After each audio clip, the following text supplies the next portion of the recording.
अभी टी यहाँ बताओ भला, यहाँ घास पतेरी काटे गोबर उठावे आई है, नैहरे में कौनो इज्जतिन हमार न रही जाए तो का करी है बिटिया। फिर तो का देखिन के तोहरे माथे छाड़ी के चली गए 10-15 दिन में आई जाई कर दिया बिटिया 10-15 दिन के बाद है। ए अम्मा 10-15 दिन नहीं तो हम महीना भरिया बरू का भाई घास पतेरी करे, अब रोज रातों दिन हम खाना बनाई मारी, हमारे बस के बात नहीं न अम्मा।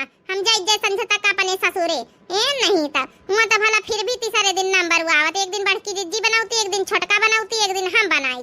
हिया रोजे चारा पानी करी अकेले तना बड़ा घर दुआर संभारी लीपी पोती बनाई खावा, ये सब हमारे बस के बात नहीं। सवेरे सवेरे उठ के भैया खातिन चाह नाश्ता टिफिन पैक करी, अरे हमार पंचन के मनसा बम्बई बैठी कमात, उनके खातिन तो कब टिफिन पैक